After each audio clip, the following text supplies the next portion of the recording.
for taking the time this evening.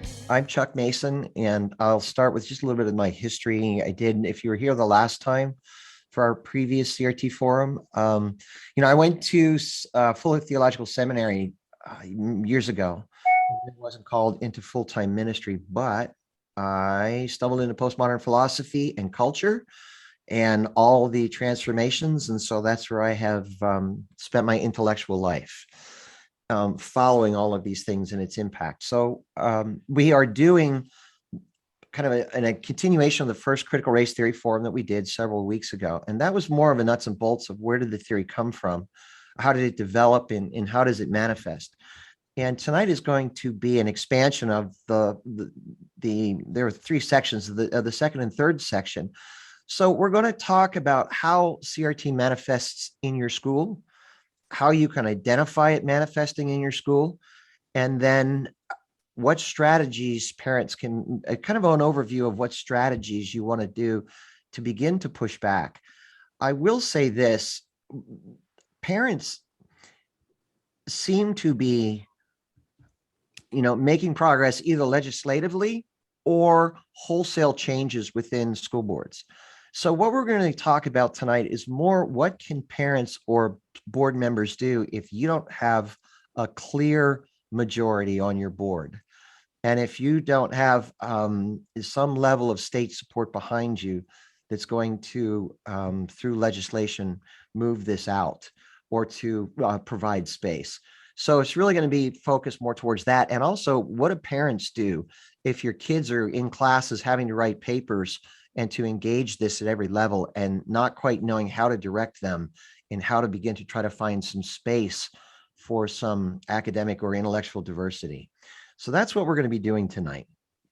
So we'll go ahead and we'll get started here. And if anybody comes on in, I'll admit them. So tonight is identifying and addressing critical race theory, particularly in your school. Okay, so here's the hard part. When people who are pro critical race theory in culture, in media, or wherever are challenged with this, the first response is that critical race theory isn't a thing and it isn't taught in schools.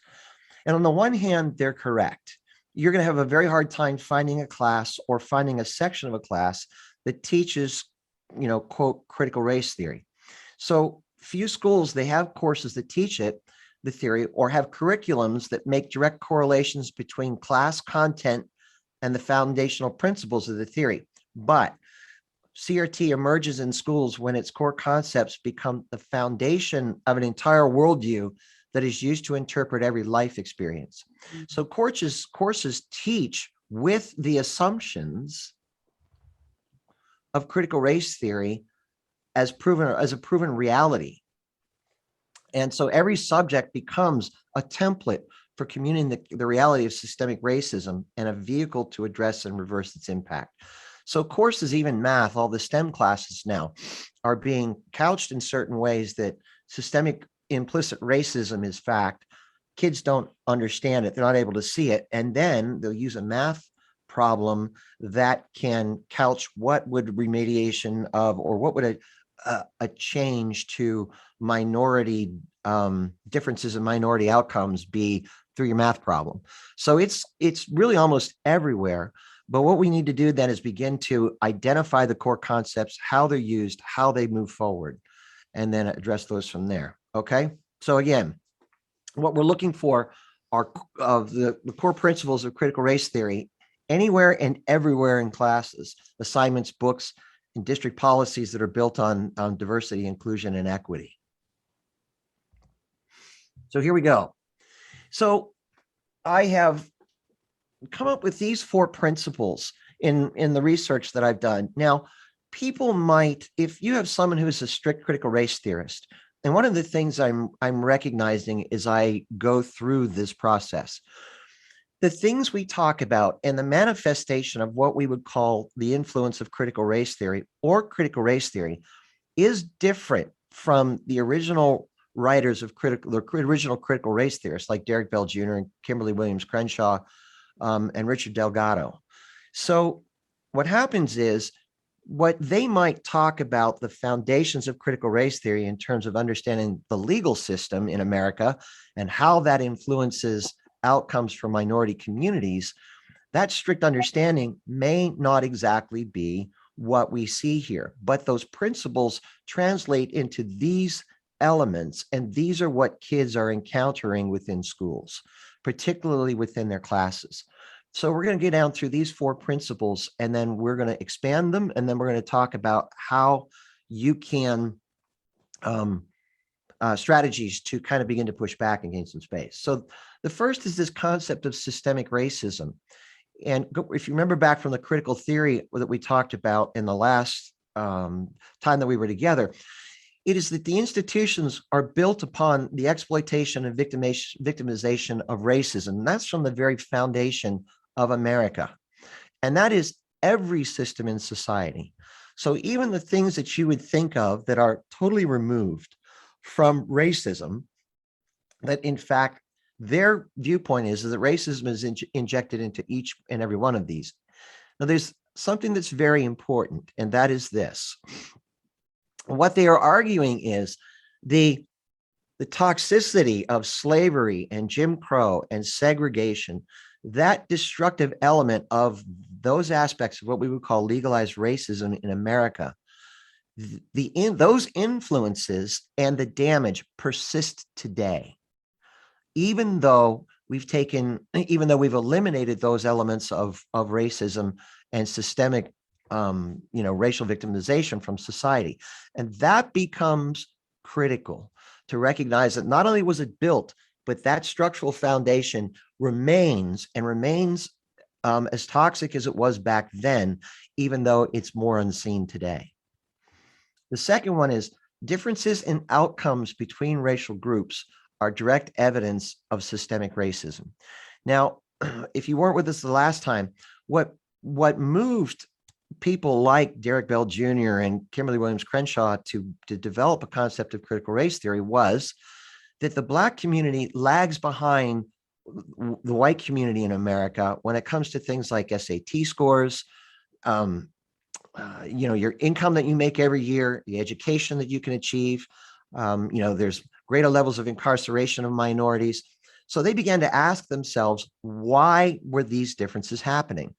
Well, today, in their mind, it all comes down to the way the systems of society were set up, and that anytime you see any difference between the Black community and the white community, where the Black community lags behind, that then is considered to be direct evidence of the fact of systemic racism.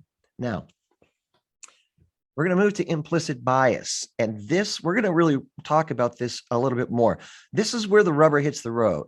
This is how they translate. This is kind of the linchpin in how this gets translated into the impact it has in society. I'll break this down further, but we'll start here with this definition. Implicit bias is different from manifest and intentional discrimination. Okay.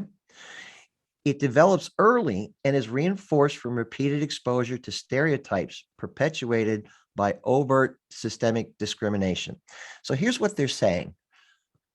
Each and every one of us who are on this call, if somebody asked you, are you racist? Could any of us think that we would say to somebody, somebody who's African American, who's Black or Hispanic, you can't sit in this part of the restaurant, or you're going to exclude them from your home because they're Black? And the answer is you wouldn't. That's really, it may be happening in some places in America, but for us, that's just it is incomprehensible for us. But what critical race theorists are saying is the discrimination that's happening out there today is something that we don't recognize that we're doing. It's implicit.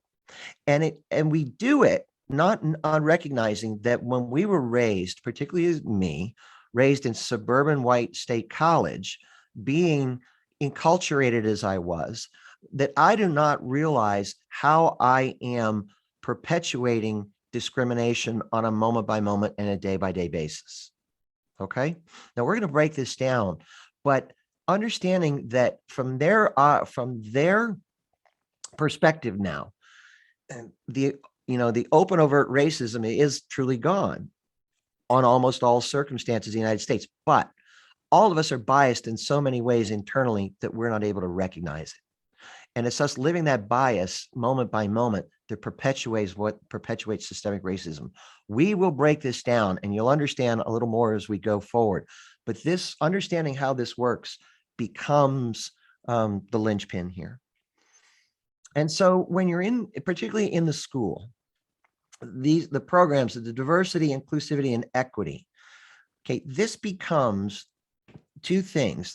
This is more, I think, of an administration element and the way that school districts now set their policies and try to see what happens within the classroom. But the DIE program, or DEI, however you encounter it, this becomes the vehicle to address the biases that they see happening. So this becomes the lens by which everything is evaluated. So is your school non-biased? It is. Are you running in line with the programs that are set out under the guidelines of diversity, inclusivity, and equity? And we're going to break each one of these three down as we move forward. Also, I have to say this. So I think there's a lot of information and I hope I don't overwhelm. If I don't explain something, unmute and say, hey, could you explain could you explain this a little bit further? We'll take questions. We'll have some discussion at the end. Okay. But don't hesitate if I haven't explained something clearly as we go. Okay. So let's talk about systemic racism. Okay. So what kids are encountering and the way curriculums are taught now is that systemic structural racism as fact. Okay. Now, this goes back to, and I'm going to read here from the 1619 Project in a moment. But the worldview that's coming through at this point is not only is the entirety of the U.S. was built upon slavery. We know that slavery was a part of the United States from its inception. It was geographically isolated to a large degree in the South. But the contention of critical race theorists, and I'll read here in a second, was that everything in America had a tie back to slavery. And that since the first group of slaves came to the United States in 1619, that they were here since the beginning, and everything in America relied upon that. So again, if you're familiar with the 1619 Project, that's what they're casting this through. And that systemic racial oppression was absolutely necessary for the country, and it was transferred through every generation. Now, whether or not kids are getting it in this specific terms, there are in fact some curriculums that are built off of the 1619 Project, and they would literally be you would say, quote, a critical race theorist perspective on education top to bottom. Those are really being used in the larger cities at this point in time. But so what they're saying to children, to the kids in school, the perspective that they're getting is in fact that this level of racism and slavery was built from the beginning of the country and carried through every aspect of society, right up until through Jim Crow and the end of segregation. But all of those structures that were built from the very beginning, even though that we have an end of segregation, and even though we have affirmative action, that those things in fact were still carried through today. I'm just going to read, I want to read a little bit of these sources for you so that you at least get a flavor of what's happening here. And these are the kinds of things that your kids are going to be learning. And they may not be given the 1619 Project, but these are the these are the ideas that are going to come through, particularly when it comes to English, when it comes to anything in terms of social studies, anything in terms of social studies or humanities along those lines. But this is from Hannah Nicole Jones, and this is on page 12. And it says those individuals, the original group of slaves that came in 1619, those individuals and their descendants transformed the North American colonies into some of the most successful in the British Empire. Through backbreaking labor, they cleared territory across the Southeast. They taught the colonists to grow rice and to inoculate themselves against smallpox. After the American Revolution, they grew and picked cotton that at the height of slavery became the nation's most valuable export, accounting for half of the American goods sold abroad and more than 2/3 of the world's supply. They helped build the forced labor camps, otherwise known as plantations, of George Washington, Thomas Jefferson, and James Madison, sprawling properties that today attract tens of thousands of visitors from across the globe, captivated by the history of the world's greatest democracy.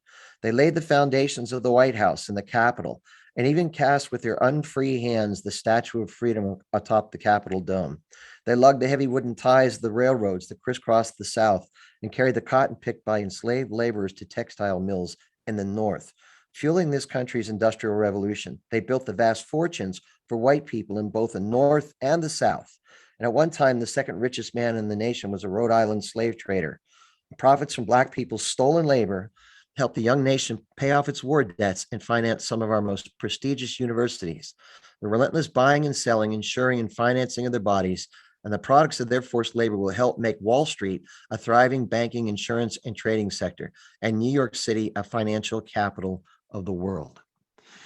One could argue how much directly slavery was, in fact, building Wall Street into the financial capital, because we know that the economic production of the North far and away dwarfed what was happening in the South. And I wanted to belabor this, but this is, you can see where they're making sure that slavery touches everything in America, when there are a tremendous number of people that historians, both Black and non-Black, who will argue. Now, there's one other thing I want to read, and this is what she also says. It's on page 24. The truth is, we might never have had revolted against Britain if some of the founders had not understood that slavery empowered them to do so, nor if they had not believed that the independence was required in order to ensure that the institution would continue unmolested. So the argument there is that the only reason why we had the Declaration of Independence in 1776 was not only because slavery enabled it, but they needed to do it to protect slavery. So that's what you'll be looking for, and that's the. And again, I will have to say this. I'll say this as we get going. This has been debunked. Even the New York Times put out a 500-word essay to say that this, in fact, is a story that is more of a historical guideline for people, but it is not outright history. And we need to keep that in mind. So we move on to differences in outcomes. So the critical race theorists, as I said, the reason why they began this discipline is that at the end of the 1980s, when Derek Bell Jr. and others began to look at differences in outcomes between the Black and the white community, the Black community was lagging behind, and they thought that was disconcerting for them. The reason was, not only had you had the civil rights movement and the end of outright segregation, but you had 2 decades worth of affirmative action programs, and they had expected better outcomes for Black America. So the question is why? And of course, we went through this last time, settling on with critical theory that it was their assumption that any difference was based solely and only on systemic racism. And the fact that you saw these persistent differences each and every year was proof that systemic racism exists. They rejected other cultural factors, okay? So systemic racism then is the only possible explanation for different outcomes. And the important point here, and we'll get to this, is that this relies on what we call aggregate single factor analysis.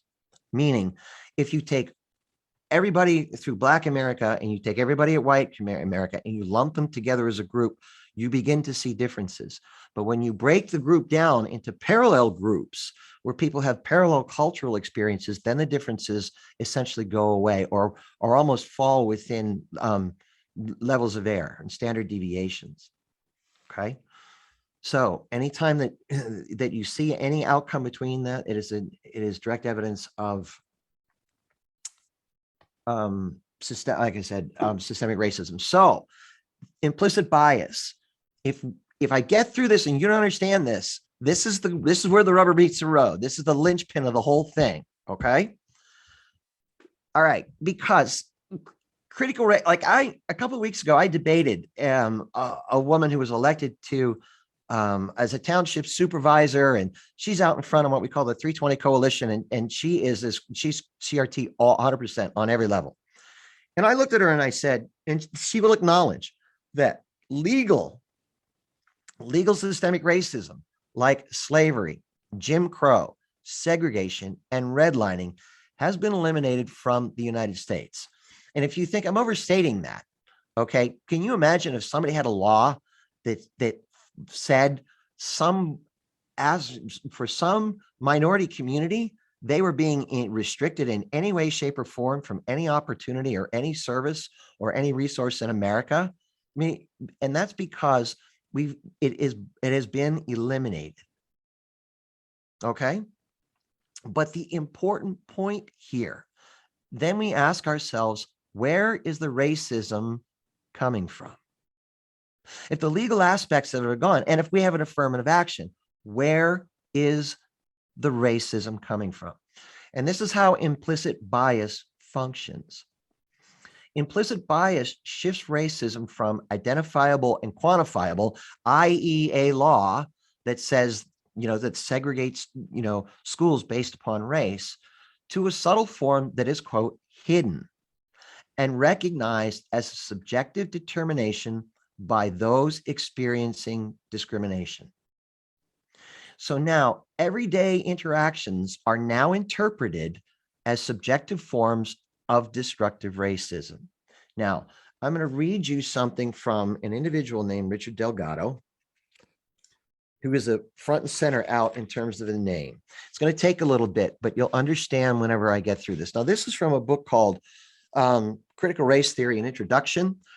So and the importance of this book is if you go to Barnes and Noble and you say, I want a book on critical race theory, this is front and center. And this circulates as kind of a, I don't necessarily want to say a textbook, but it is one of those things that when people say, hey, what's critical race theory? They'll give you this book. Or they'll say, hey, go find the book, okay, by Delgado and Stefanik. All right, and this is from the introduction. Okay, think of events that can occur in an ordinary day. A child raises her hand repeatedly in a fourth grade class. The teacher recognizes her or does not.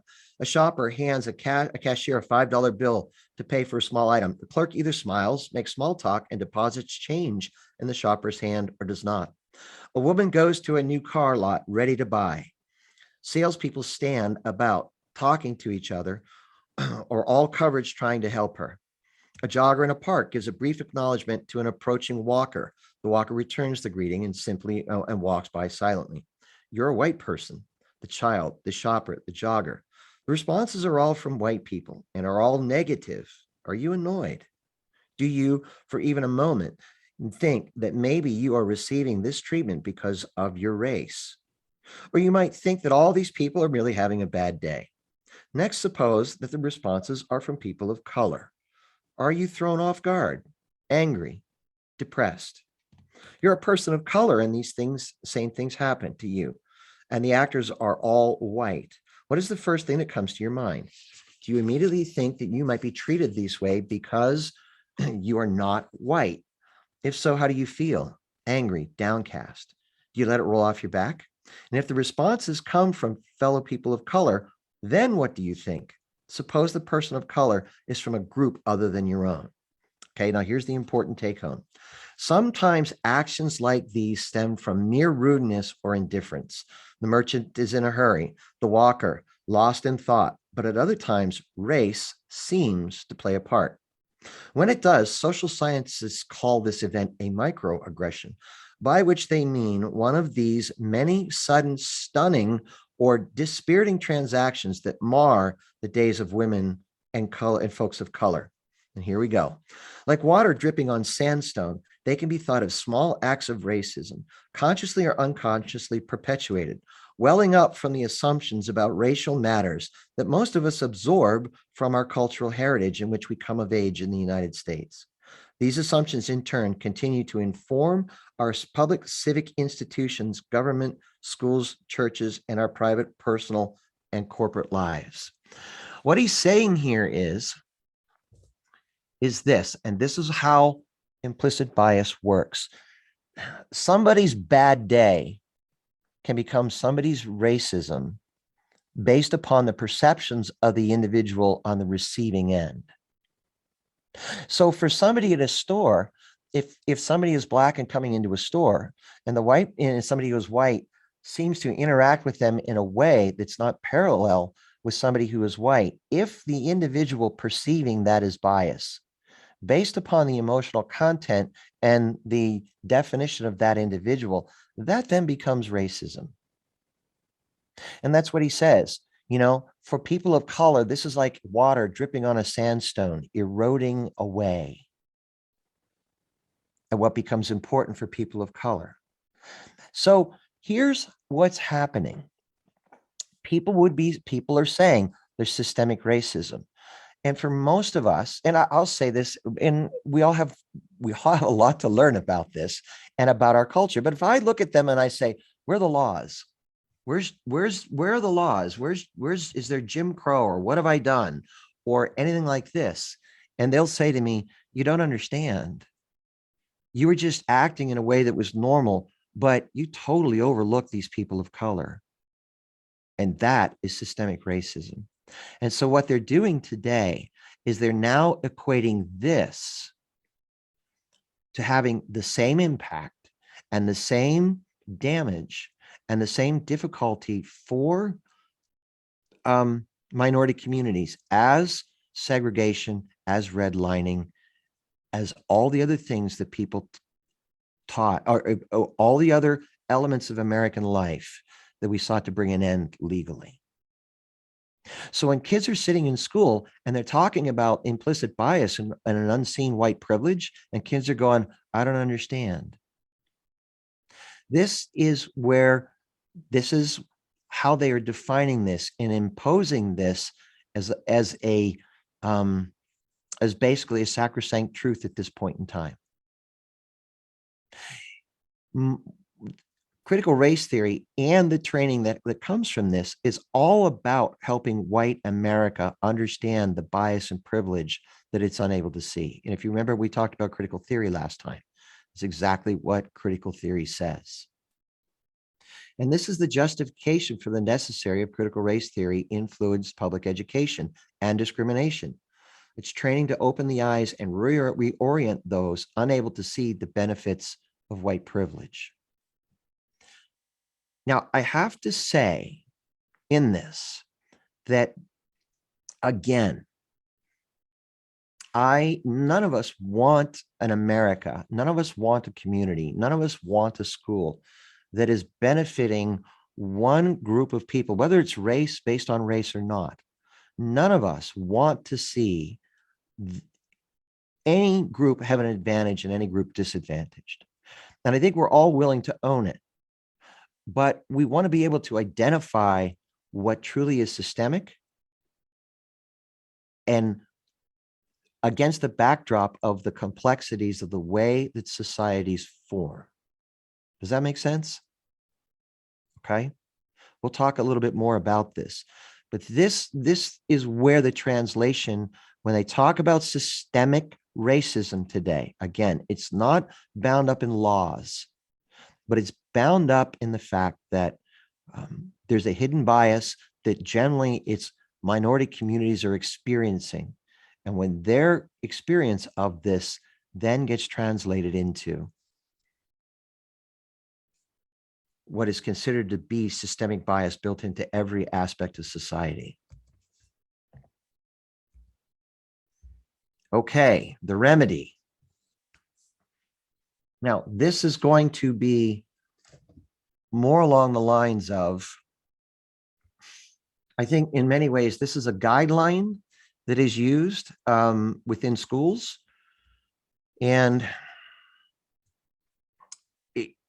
so how do I explain how diversity, inclusivity, and equity work? We're going to talk about diversity and equity first.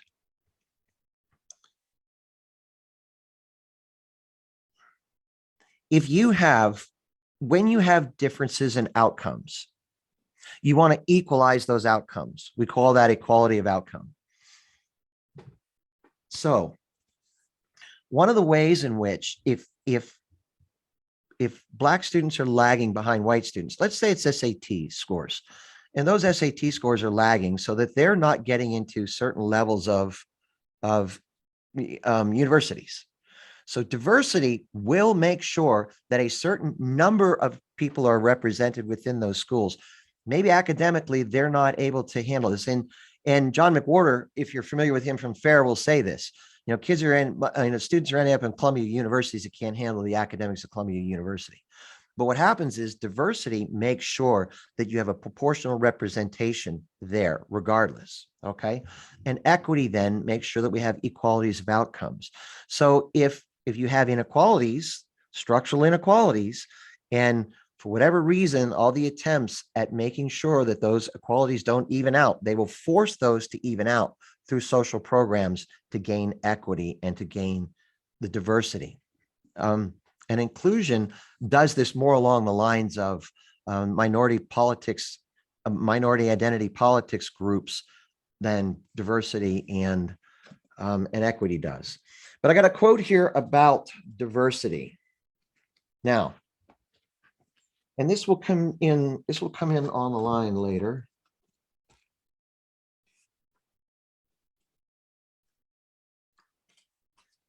Wow.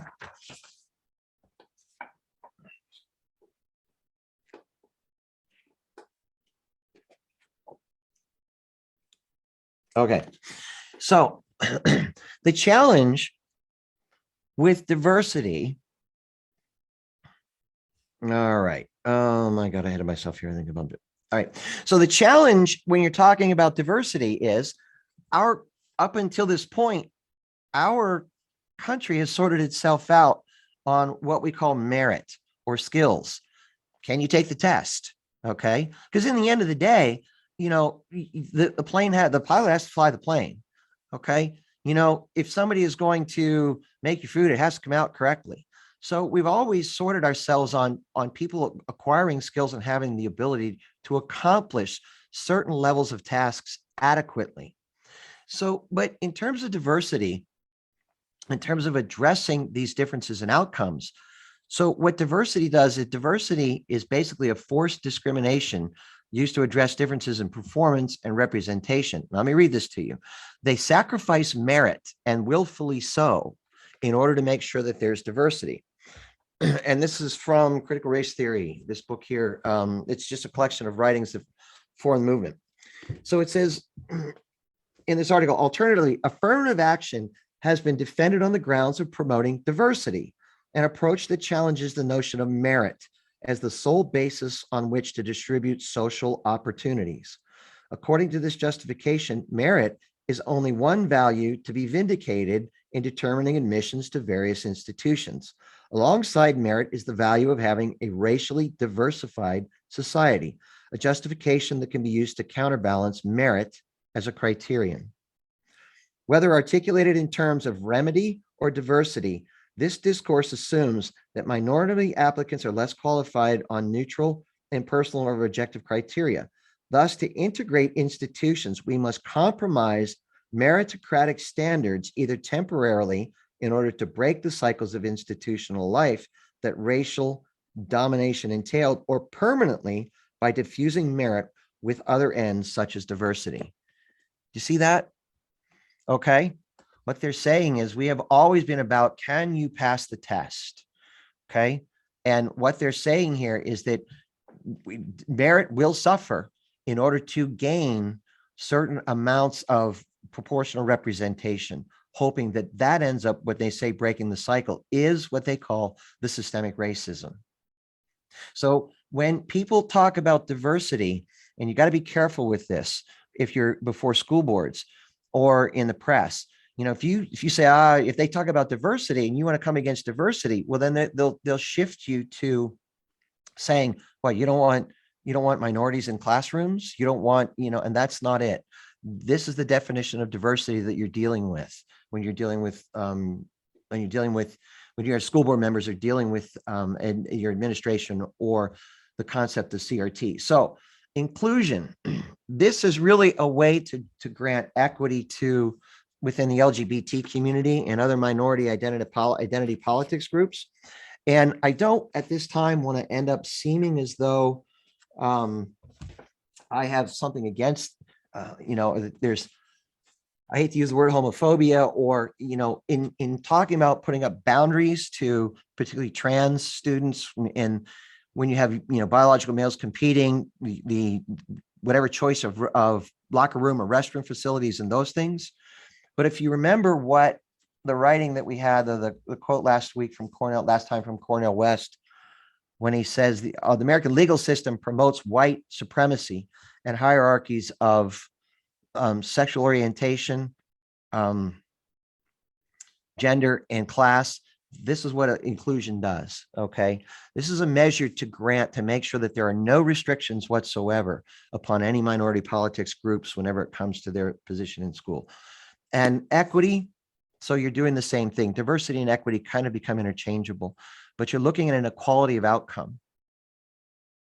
And we had things happen here recently where our school district here in State College went under a diversity, inclusivity, and equity audit, and they said that there were too many Black students that were being disciplined, and that it was disproportional.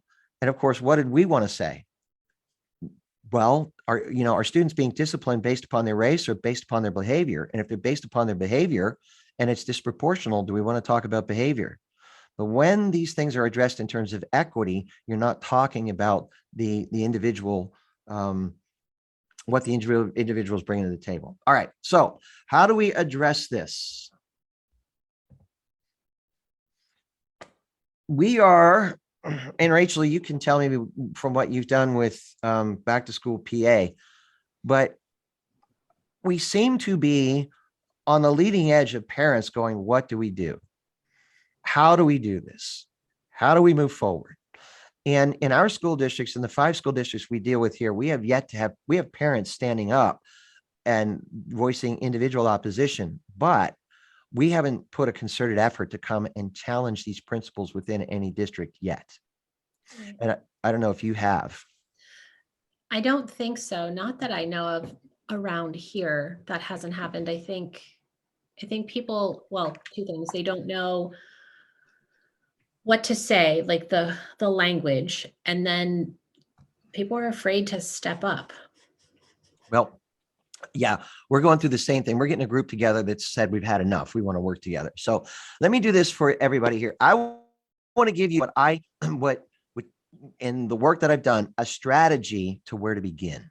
Okay, to talk about this, not only as a group or as a school board member, but not only as a parent in a group of parents, but what you can help to do to help guide your student down through.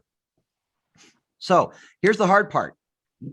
Since CRT is a loosely defined worldview, it's extremely difficult to pin down. You're going to have to go through your kids' curriculum, and you're going to have to look for the ways in which those basic points are discussed.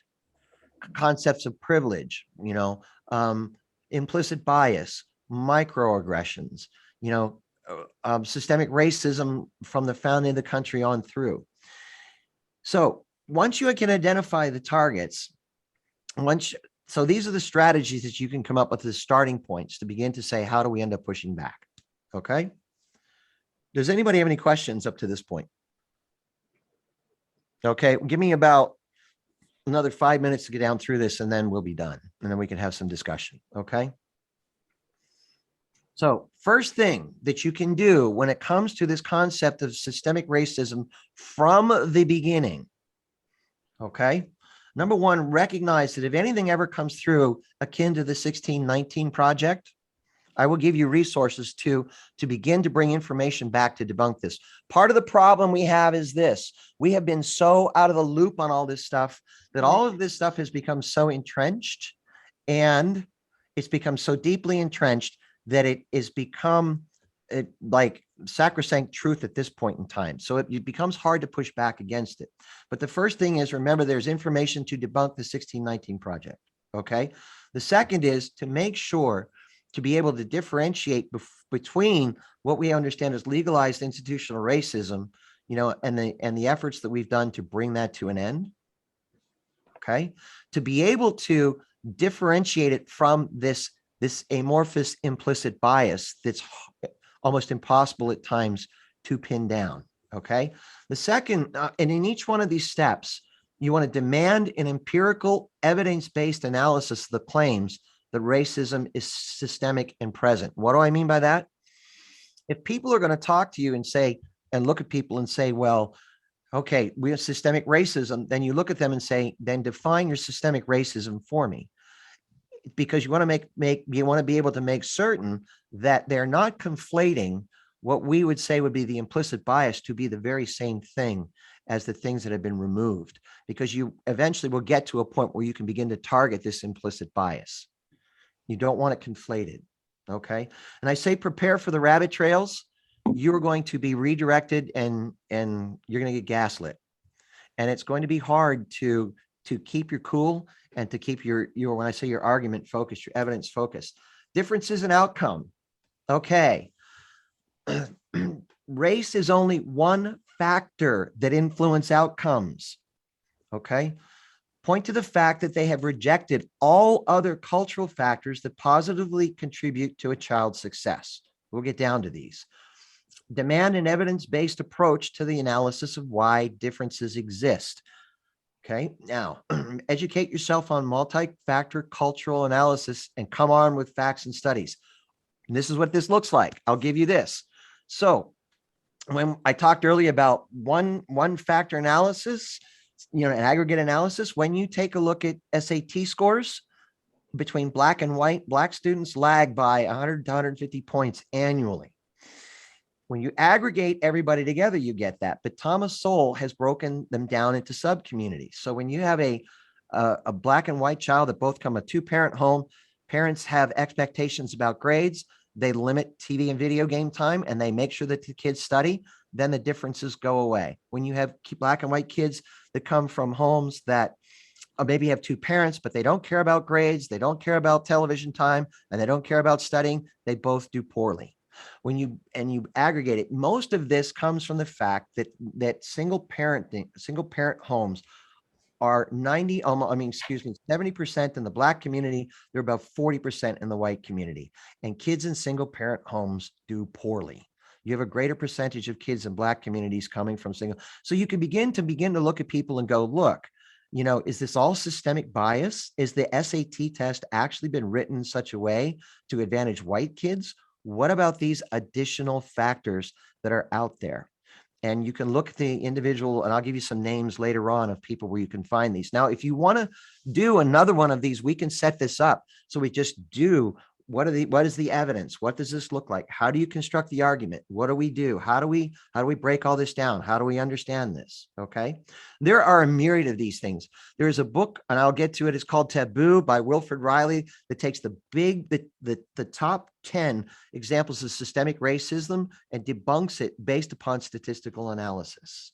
Okay. So what you need to do is you need to use these to demand a change to policies and the adoption of balanced curriculums with room for alternative views. And I think that that's the first place you go when you're looking to if you can't get this stuff out totally. And if you want to argue for your kids, if your kid has a great argument based upon statistics, that should be acceptable to teachers. It is not now. I think, Rachel, you and I talked about this with your son. Okay, that would be the thing to start to be able to look at your school board or your board and your principal and your teachers and go, hey, this is a well-argued position based upon statistics analysis, citing people like Thomas Sowell and John McWhorter and Glenn Lurie and Roland Fryer, all black intellectuals who make this very argument. There should be room for all of this, and that would be a place to start. Okay. All right. Implicit bias. This is entirely subjective. Contemporary racism is quantified based upon the experience and perception of somebody in society, by and large. One person's bad day is another person's experience of systemic racism. This begins to get very difficult to parse. Okay, Richard, when I read that thing from Richard Delgado, he recognizes this. But again, demand an evidence-based approach to determine the difference between, my typo, to determine between the difference, and demand that CRT interpretations not be ubiquitous. So if somebody says, hey, if somebody gives you something their kids to read, and it talks about the broad themes of the Black community or minority community doing less than on white community, you can get in, you can begin to take a look at that, do your education. You can find statistics. If it is because of systemic racism, we own it.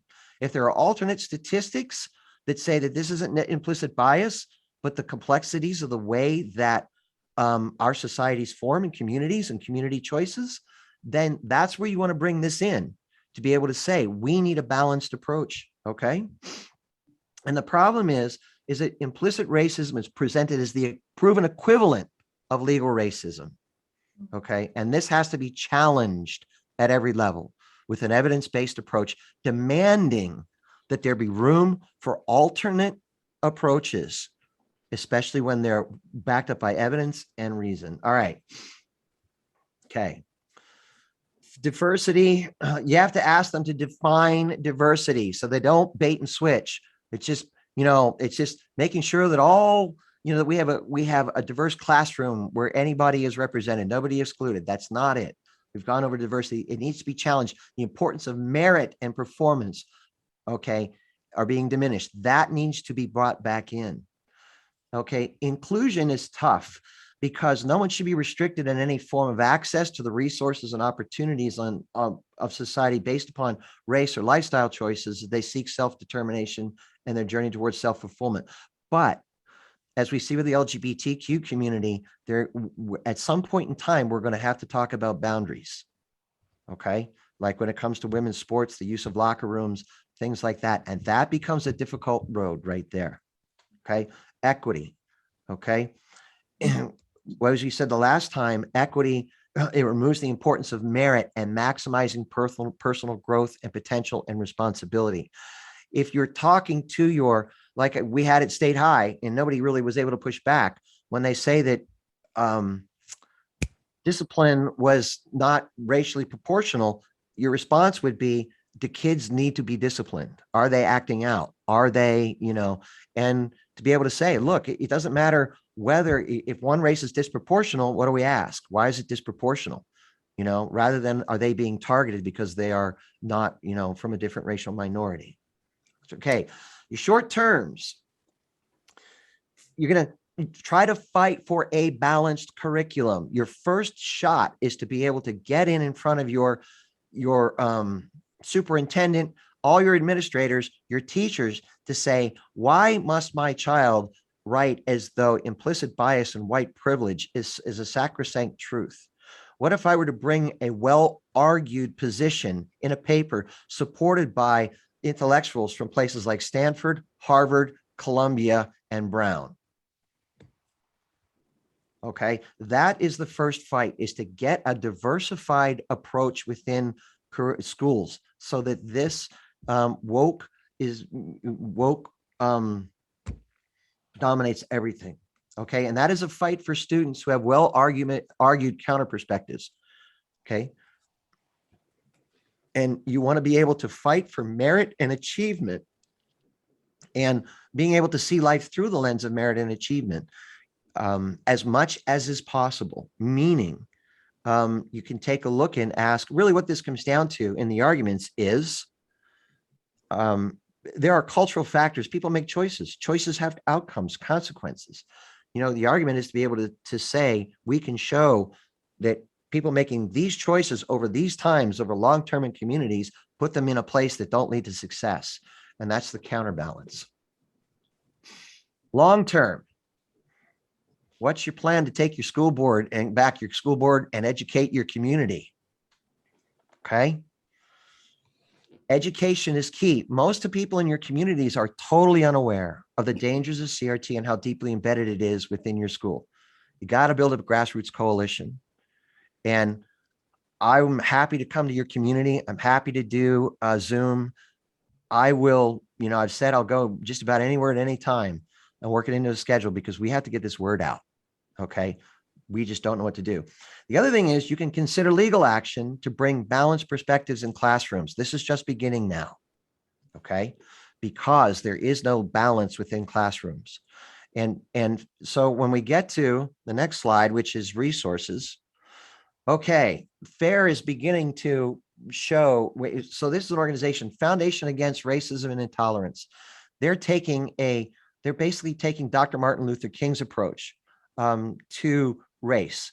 And they want to, and their goal is to have this balanced curriculum, a room for balanced curriculums in school. They have a lot of resources. They take what they call a pro-humanist approach. So fairforall.org. Okay.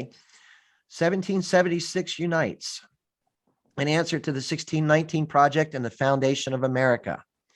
Most of the people we're talking about are coming from highly accomplished, well-educated Black intellectuals. Okay. This gentleman, Wilford Riley, is the man you want to get this book. If this concerns you, order his book Taboo. And we talk about taking an evidence-based approach to debunking systemic racism myths. Okay. This book Taboo is gold. He takes you through the 10 biggest perpetuated concepts of systemic racism and systemic bias, and he'll break them all down for you. As I said, John McWhorter, Glenn Loury, Thomas Sowell, Coleman Hughes are the biggest names out there saying, this is the other direction we need to go. Jonathan Haidt. Now, this is more for college students, but I put this in here for you, Rachel, because you and I had the conversation saying to your son, well, you're going to face this wherever you go. The Heterodox Academy, there are a tremendous number of prestigious college and college institutions, universities that are now recognizing the absolute ubiquity of a woke, critical race theorist influence agenda. And the heterodox community are schools, colleges now that are saying, no, we are going to make sure that we have diversity and diverse viewpoints are accepted within education. Okay. So now if you'd like to do something else at some time, America First Legal, I just came across this a couple of days ago. They had said that there's a federal statute that says that you are permitted to see everything, all of the materials, the classroom, the curriculum, the lesson plans, everything that your child will be exposed to in the classroom, you have access to. It's a federal law. And if you go to American First, they will take you through. There's a packet that they have to guide you through making basically it's your own Freedom of Information Act to see everything your child is going to be experiencing so that you can go through it with a fine-tooth comb. And not only can you advocate for your child, but parents that want to push back, school district members that want to find out how deeply embedded this is, that would be a place to go. Okay. And the final one is critical race theory in education.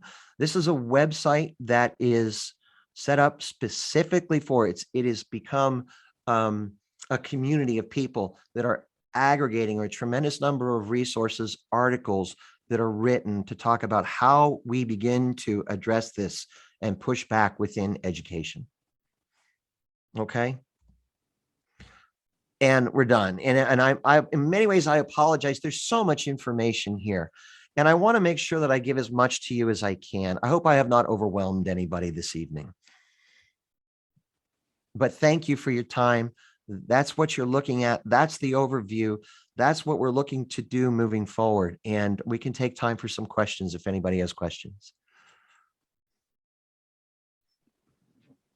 I mean, mine isn't so much a question as just a comment. Sure, that's fine. Talked to you previously about my son, was failing English and he's smart. And I asked him why, and he said, it's a vehicle for gender and race studies. And, I don't want to write this poem from the perspective of, a Black teenager who's being hunted in the 1920s and, whatnot.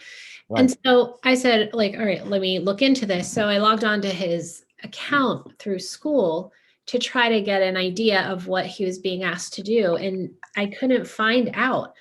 Every assignment, when you clicked on it, was empty. It would just say red letter, a red ink assignment, which I don't know what that means, and then it all came under the genre of horror. And that was how this was being introduced, because it was this really horrific thing that happened to this guy. And they were being asked to put themselves in the place of someone who's being, bludgeoned to death. And I'm thinking why are we there's so many great genres out there. Like, why is my kid being forced to study horror? Like when I was in high school, that would have kept me up at night. Like, this is not like, surely there's some other way we could be teaching some, like historical information other than horror, but just that I couldn't even find anything about it in the online portal. Like, it's very well hidden. So I definitely have to look at that link to figure out how to get access to what is being required of my child. Just a couple of things. What they're doing is right. They're keeping as much of this embedded as they can. To ask why they feel that we talked a little bit about this. This is a whole new moral framework for them. And they feel as though white America is so entrenched in their privilege and the success that they've gained off of exploitation since the very beginning with slavery, that this is the way that they are trying to open everybody's eyes to have them see the privilege, or to be able to understand, and one of the things I responded to somebody this week, and there was a school within New York City that took 6-year-olds and segregated them based upon based upon race, and they gave kids an understanding of what it meant for white privilege, and for what it meant to be normal, what it meant to be American, what it meant, so they're saying, as I said, when I said the implicit bias, this is the way this kind of looks, that you're not able to see the bias that you're causing. So we're going to have you do this. And if it means putting you in the perspective of someone who gets murdered, then that's kind of what we need to do to cut through the fact that your entire upbringing has enculturated you to be blind to it. But you're right. I mean, it is, we've lost a lot of ground. Yes. Anybody else have any questions or comments? Hi. Hi. Do you have examples of good balanced curriculums? Of good balanced curriculums? Mhm. You can begin to take a look at FAIR. Okay. And FAIR would be a place to start. I will say this, that I know that they're out there. I've talked with people who are like, when I asked Rachel, because what the work she does with Back to School PA and the connections, people are just now beginning to get up to speed. And so people are now beginning to look nationally for curriculums to be able to do this. And having said that, it's something I will need to look in a little bit so I have an answer. But most people now are just beginning to go, where do we look? What do we do? To be involved with that. So, but it's kind of the next move, because what do you do to replace, with what we have? There's another thing that I have, and what I'll do is, if everybody's interested, I got from, and I wasn't able to get this because it just came to me. It came from Town Hall, where parents took photos of even math classes where the problems were written from the concept of implicit bias and equity, to show how deeply embedded this has become. But I don't have a fantastic answer for you. But the place to begin is FAIR, and to begin to reach out to them, because they want balanced curriculums in education. Well, one thing that I would like to add to that is, one thing that I have been thinking about is, I would love it if we could decentralize education. I think when Common Core came in, it took away a lot of the creativity of teachers, because what I see now a lot coming into schools is like everything is prepackaged, not everything, but largely prepackaged programs. Where when I was a kid and then I was a teacher for 13 years, it was largely like you had a framework of things that you needed to cover in a year, but how you covered it was up to you. Other than math, where they gave you the problems, you really had a lot of freedom to make your own lesson plans. And I don't really see that now. And I guess they're going to say, well, that's where your implicit bias comes in. That's why we need to give you a packaged curriculum. But I would love it if we could get school districts to, like Harrisburg, to back off, people to rely less on the IUs and like go back to like letting teachers teach. But Rachel, that was the whole point of the core curriculum. The Common Core standards.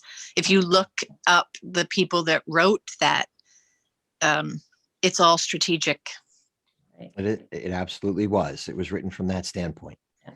And Common Core, when you ask, how did this get embedded so deeply? I mean, Common Core is where this kind of begins. They're trying to write these things in such a way as to make some of these subjects more approachable for, how do I put this? You have people with diverse life experiences who, well, it was set up in such a way to be able to get as many students to reach certain benchmarks as possible. I guess I'll put it that way, with No Child Left Behind, and being able to get federal dollars and resources provided that you hit certain benchmarks.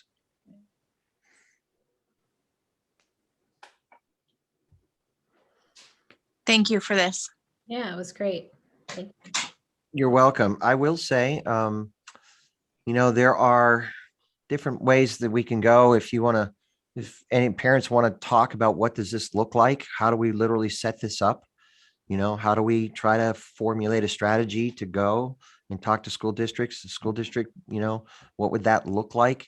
If you wanted to go a little deeper into when I talk about evidence-based, going through some of these to be able to find the evidence to do those things, be more than happy to do that too. Well, I'm thinking some school districts are going to need a different approach than others. It kind of depends on who's in charge and what they're thinking. But yeah, like for us, I think evidence-based would be a good tactic, but other people maybe not so much. Well, your point's really well taken, because we're like on the leading edge of this. And you're right, it is going to have to be taught, it is going to have to be tailored. And it is going to have to be district specific. But I mean, I'd be happy to work with different parents in different districts if anybody's interested, to try to come up with strategies as to how you push forward outside of just winning majorities on school boards. And, because I think that's going to be the challenge until you get a majority on a school board. And then it's going to take years to root this stuff, or to get a balanced approach. Until we get there, it's going to take strategies like this. Right, sure. Okay. Okay. All right. Well, thank you. Thank you. All right. And everybody have a good evening.